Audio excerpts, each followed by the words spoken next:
Yo, what is going on YouTube? I am Germ here. We're back once again with another tier list. These videos have been doing really well. You guys seem to be enjoying them, and I think they're really fun to make, especially right now in a time in the off season where there's not really a ton going on. We're in that weird in between all the hype moves happening a couple weeks ago and now the season starting a couple weeks in the future. So I think making these tier lists is really fun, and it helps get my thoughts and opinions out about the upcoming season, so that once things eventually start, we can start to actually see what I was right about, what I was wrong about, what you guys were right about, what you guys were wrong about. So I think it's really fun to just compare everybody's tier list, see what we're thinking about with the season getting started, all this like theory crafting and big brain predictions and all that stuff.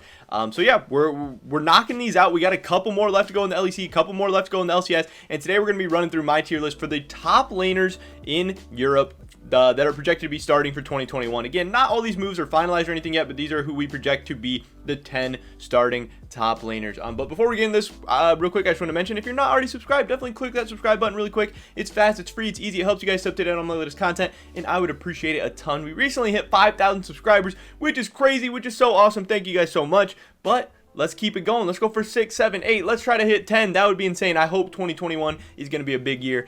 So yeah, again, I would appreciate it a ton. So before we get into this, I also just want to say, definitely let me know down below what I get right, what I get wrong, what's your guys' tier list look like. I would appreciate all those comments and feedback. They're all super welcome. Just don't be a dickhead to me or anybody else in the comments. Here we go. First up, we got White Knight. He is coming over from Big. He is a guy who had a pretty good year last year in the European Regional Leagues. He was very solid. Also, White Knight, love the name. You're doing good. It makes me laugh every single time I see it. This is a guy who I would look up a lot when I was making like build videos and stuff, because he would always come up. He plays a ton of solo queue. He tries out a ton of weird builds, weird picks and stuff. So this is a guy who I've been familiar with for a while.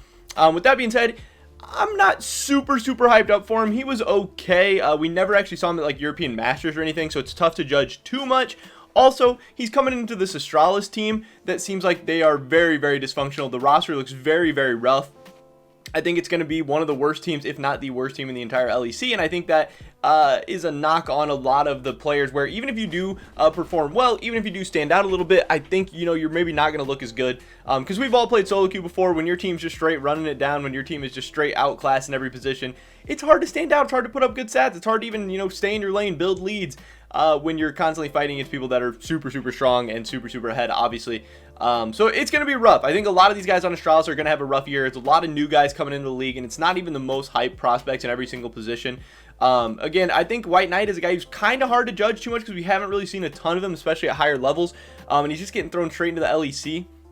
With that being said, I do think the LEC, as far as top lane goes, that's one of their weaker positions. I think the LEC is not deep at all in top lane. I think there's not very many top laners on this list that I'm excited about. I think it is really weird that this region seems to not be able to produce like consistent, solid top lane talent when they're so stacked at like every single other position. So with White Knight coming in, I'm gonna have him solidly at C tier. I cannot put him any higher than that, but I struggle to put him at F tier just because he is a young player. We haven't really seen a ton of him. He does have some potential. He's done well in European regional leagues before, so we'll see how that goes. But again, on Astralis, good luck. Next up, we have Hyrite. I'm not sure exactly how to pronounce this guy's name. This is a South Korean top laner who we most recently saw on 1907 Fenerbahce. We saw him obviously over in the TCL, and he was really good when we've seen him. We've seen him previous years at European Masters before. He's had really good showings at European Masters, and he's had pretty meh showings at European Masters at well. He's obviously coming over. He's projected to be the starting top laner for Misfits. That is not completely confirmed yet. I know they have Aggressivo as well, who could potentially be starting, but I think Hyrite is going to be the starting top laner, at least at the beginning. This is another guy that's really hard for me to rank. I don't think he played anywhere most recently. I mean, we saw him in TCL Winter, but he didn't even play like a full season competitively. I'm not really sure. I don't know too much about him, but from the little bits I've seen of him at European Masters and stuff, he's looked good at times. He's looked bad at times. Again, this is another really hard guy for me to rate. I'm going to have him as a high C tier. I struggle to put him any higher than that just because I haven't seen a ton of him. And again, Misfits is another team where I'm not sure exactly how that roster is going to fit together and gel. But yeah, that's where I've got him. Next up, we have Blippo, obviously the top laner for Fnatic. This guy is the definition of like coin flip top laner, of inconsistent top laner, whatever you want to call it. This guy has absolutely massive carry performances. He's carried massive games at like Worlds. He's carried massive games against the best teams in the world, best top laners in the world, what have you. This guy is a world-class talent, but he's also lost, you know, regular season games to like Astralis, like teams like that, where he just absolutely ints. He just straight runs it down. It's so weird. He's so inconsistent. He's always going for the big plays. He's always going for solo kills in lane. He's always trying to make aggressive tower dives, aggressive flashes, going crazy. When he's on one of his signature champions, he's an absolute monster. Every team in the world should be afraid. But he has also some picks and some games and some styles and stuff that people are like, what are you doing? So Blippo is a guy that people are very, very polarized about. Some people absolutely love Blippo. Some people would have him as S+++ tier. Some people would probably say he's, you know, B or C tier, just depending on the day they watch him or how they feel about him. To me, he's got to go in S tier. As far as the LEC goes, again, I think the LEC is very, very weak in the top lane. I think Blippo is one of the best. I think he has absolute world-class talent. Yes, he is not perfect. Yes, he does have some consistency issues. Yes, he does run it down some games. But if I needed somebody to carry a game, if I needed somebody to win a game, and if I was going to an international competition, Blippo would be, you know, one of my top choices as far as LEC top laners go. He has the experience in big games, LEC finals, Worlds games, World semifinals, World finals, bunch of experience. He is such... he's just super, super good. I get why people have some knocks on him and stuff, but he's an easy S tier for me. Next up, we have Cisgenda. He was the top laner for AGO Rogue. Obviously, that is a European Regional League team that people have been very, very hyped and excited about. I believe all 5 of the AGO Rogue members actually made it into the LEC as starting players. That's so, so exciting for a young team like that, and they're all super hyped up because they were absolutely dominant. Obviously, if you have 5 players making their way into the LEC, you know, you had to be an insane team in the European Regional Leagues as well. Cisgenda, he's a really, really hyped up prospect. I'm excited about him. I know a lot of people are as well. He's probably the new top laner that I'm the most excited about. He's going to be on Vitality. And Vitality's a team that I don't exactly love. I think they're going to be middle of the pack. I think they're going to struggle at times, but I think they're going to be solid. You know, a team that's able to win a good amount of games as well. I do think Cisgenda is going to come into the LEC and be very, very good. I think he has a chance to be great right off the bat. And again, a lot of that is because I think he does have some talent. I've seen some good things from him previously. But also, I think the LEC is very, very weak in the top lane. I don't think, you know, it takes too much to start to stand out, to start to show out a little bit in the top lane in this league. So I think he's coming into a good situation. He's not on one of the worst teams in the league. He's on a very, very solid team, and he is a very hyped up talent. I think he is a B tier for me. I think he's going to come in the league and be able to be fairly successful right off the bat. Next up, we have Oduwamne. He's obviously leaving Schalke last year, coming over to Rogue now, and I think that is going to be a solid move for him. Obviously, Schalke was a good team.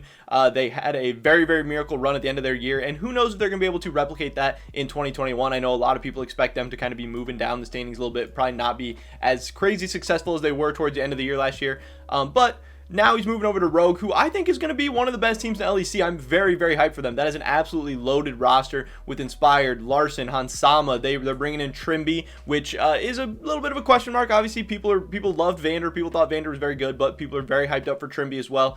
But I think this will be a good move for Oduwamne. I think, one, he was already very, very good, very, very solid top laner in the LEC, and now he's getting an upgrade of his team. He's going to be in a new environment, new coaching staff, new players to synergize with, new teammates, new jungler, all that stuff.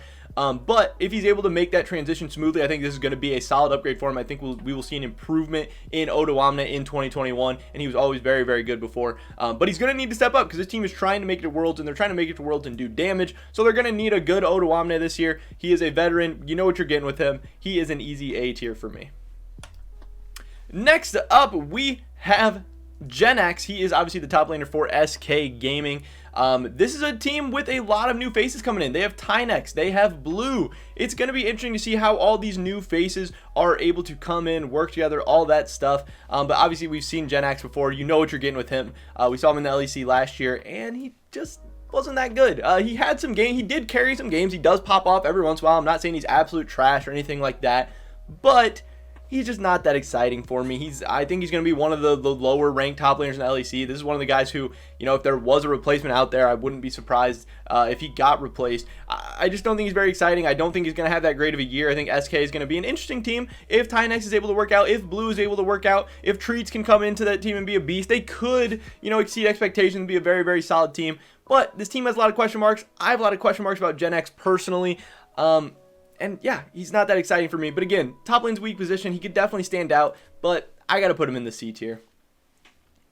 Next up, we have Arma. He's coming over from Supermassive. He's obviously now the new top laner for Mad Lions. He's replacing Oduwamne, who a lot of people thought was the weak link on Mad Lions last year, and a lot of people would blame on kind of their struggles towards the end of the summer split and into Worlds, obviously, where they had a very, very poor World showing. So Arma is obviously coming in with a lot of pressure, some big shoes to fill, not really big shoes to fill, but he needs to succeed right away because this is a team that wants to be winning now. You know, they have big stars, Humanoid, Karzi, Kaiser. This is a team with a ton of talent, and they don't want to keep squandering it. They don't want their year to end this year like it did last year. With that being said, Arma was very, very good with Supermassive. We saw him at Worlds even, where he had a very, very solid showing, a very solid performance. People are hyped up about this guy. People think he's going to be able to come into the LEC and be pretty successful. But yeah, I'm tempering my expectations at the beginning. I have him solidly as B tier. I don't think I'm ready to put him in the A tier just yet until I at least see, you know, a full split of him in the LEC to just see just how good he is. But I do think he looked very good last year, and I was impressed with him at Worlds. So I think that is a good sign for Mad Lions fans. I think they got an upgrade in the top lane.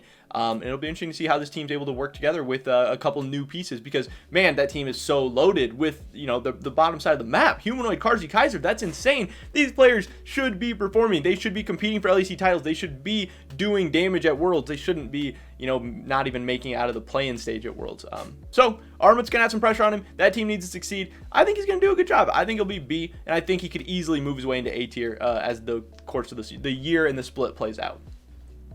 Next up, we have Broken Blade coming over from TSM over to Schalke. This is going to be really interesting because obviously he is replacing Oduwamne, who, you know, I don't really know. Is Broken Blade going to be an upgrade over Oduwamne? Is he going to be a side grade? Is he going to be a downgrade? It's going to be really interesting to see. I think it's hard to tell right away because, yeah, we saw Broken Blade on TSM be an absolutely massive carry at times. He looks like a beast. I mean, I'm thinking back to 2019 spring finals where he had the Vladimir games where he was absolutely popping off against Team Liquid. He was carrying games so hard, he almost dragged that not very good TSM team to a title, but obviously they didn't get it done. But then, you know, you see him play over the course of his 2 years in the LCS. He's so up and down. He looks like the best top laner in the league some weeks, and then some weeks he looks like maybe the 7th or 8th best top laner in the league. It's really crazy the inconsistency you get with this guy.